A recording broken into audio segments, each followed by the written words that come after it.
Bismillah, Assalamualaikum warahmatullahi wabarakatuh. Hai anak-anakku semuanya, apa kabar? Alhamdulillah bertemu kembali dengan Bu Eni. Tentunya kita akan melanjutkan materi pendidikan Pancasila dan Kewarganegaraan. Alhamdulillah rangkaian kegiatan KBM selama semester yang kedua kita sampai pada materi di bab yang terakhir. Insya Allah nanti kita akan mempelajari tentang wawasan Nusantara. Untuk lebih jelasnya, mari kita simak pada pemaparan video berikut ini. Pada materi kelas 10 di bab yang terakhir kita akan belajar tentang wawasan Nusantara. Tujuan pembelajaran dari wawasan Nusantara yang pertama adalah menginterpretasi pentingnya wawasan Nusantara dalam Negara Kesatuan Republik Indonesia. Yang kedua, bertanggung jawab mengembangkan kesadaran akan pentingnya wawasan Nusantara dalam konteks Negara Kesatuan Republik Indonesia. Berdasarkan pengetahuan dan keterampilan yang diperoleh, murid diharapkan dapat pertama, menghargai wawasan Nusantara dalam konteks NKRI sebagai anugerah Allah SWT. Yang kedua, dapat mempresentasikan hasil interpretasi terkait pentingnya wawasan Nusantara dalam konteks Negara Kesatuan Republik Indonesia.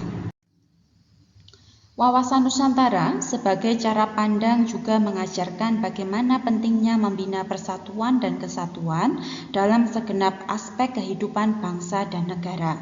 Sehingga salah satu inti dari wawasan Nusantara adalah bagaimana supaya warganya senantiasa menjalin persatuan dan kesatuan seperti dalam firman Allah, Al-Quran Surat Ali Imran ayat 103.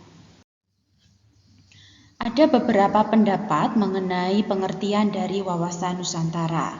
Di sini ada pendapat dari Kelompok Kerja Wawasan Nusantara, Lemhanas tahun 1999 yang menyatakan bahwa wawasan Nusantara adalah cara pandang dan sikap bangsa Indonesia mengenai diri dan lingkungannya yang serba beragam dan bernilai strategis dengan mengutamakan persatuan dan kesatuan wilayah dalam menyelenggarakan kehidupan masyarakat, berbangsa, dan bernegara untuk mencapai tujuan nasional. Dalam pelaksanaannya, wawasan Nusantara juga memiliki beberapa asas.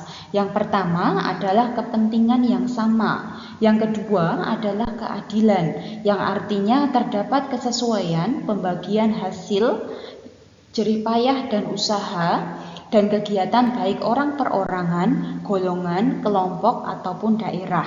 Yang ketiga adalah kejujuran. Yang keempat adalah solidaritas. Diperlukannya rasa setia kawan, bersedia memberi dan berkorban untuk orang lain tanpa meninggalkan ciri dan karakter kebudayaan masing-masing.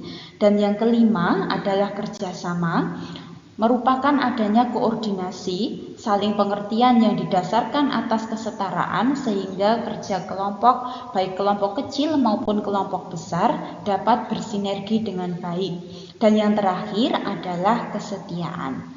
Konsep wawasan Nusantara memiliki 3 unsur. Yang pertama adalah wadah kehidupan berbangsa dan bernegara, yaitu keseluruhan wilayah Indonesia. Adapun wadah untuk mengurusi pemerintahan, yaitu organisasi negara. Sedangkan wadah untuk kehidupan bermasyarakat, yaitu lembaga-lembaga yang dibentuk oleh masyarakat. Yang kedua adalah isi. Isi merupakan realisasi bangsa Indonesia yang dituangkan dalam suatu peraturan.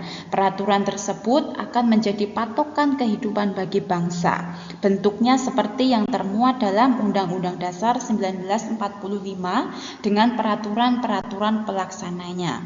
Unsur yang ketiga adalah tata laku. Tata laku merupakan hasil dari interaksi antara wadah dan isi. Tata laku dibagi menjadi 2, yaitu secara batiniah dan secara lahiriah. Kedudukan, fungsi, dan tujuan dari wawasan Nusantara. Kedudukan wawasan Nusantara menjadi landasan visional dalam menyelenggarakan kehidupan nasional. Dan fungsi dari wawasan Nusantara adalah sebagai pedoman, motivasi, dorongan, serta rambu-rambu dalam menentukan segala kebijaksanaan, keputusan, tindakan, dan perbuatan bagi penyelenggaraan negara. Yang ketiga adalah tujuan dari wawasan Nusantara. Wawasan Nusantara sebagai wawasan nasional dengan sendirinya harus sesuai dan tidak boleh menyimpang dari tujuan nasional. Tujuan wawasan Nusantara ialah mewujudkan nasionalisme di segala aspek kehidupan rakyat Indonesia yang lebih mengutamakan kepentingan nasional daripada kepentingan individu ataupun kelompok. Dalam pelaksanaan wawasan Nusantara ada aspek Astagatra yang nantinya aspek Astagatra tersebut akan dibagi menjadi dua. Yang pertama adalah Trigatra dan yang kedua adalah Pancagatra. Aspek Trigatra merupakan aspek alami yang telah melekat pada suatu negara. Unsur-unsurnya akan berbeda pada setiap negara. Adapun ketiga aspek yang mencakup dalam Trigatra meliputi letak dan bentuk geografis, yang kedua adalah keadaan dan kemampuan penduduk, dan yang terakhir adalah keadaan dan kekayaan alam. Sedangkan untuk aspek Pancagatra dibagi menjadi 5 aspek. Yang pertama adalah ideologi. Ideologi suatu negara dapat diartikan sebagai prinsip-prinsip yang dijadikan dasar atau pemberi arah dan tujuan yang akan dicapai dalam melangsungkan dan mengembangkan hidup dan kehidupan nasional di suatu negara. Yang kedua adalah politik. Politik diartikan sebagai asas, haluan, ataupun kebijaksanaan yang digunakan untuk mencapai tujuan dan kekuasaan. Yang ketiga adalah aspek ekonomi. Kegiatan ekonomi merupakan seluruh kegiatan masyarakat dan pemerintah dalam mengelola faktor produksi seperti sumber daya alam, tenaga kerja, modal, teknologi, dan manajemen, serta distribusi barang serta jasa untuk kesejahteraan rakyat. Yang keempat adalah sosial budaya. Wujud ketahanan sosial budaya tercermin dalam kondisi sosial budaya manusia yang dijiwai kepribadian nasional berdasarkan Pancasila. Dan yang terakhir adalah pertahanan keamanan.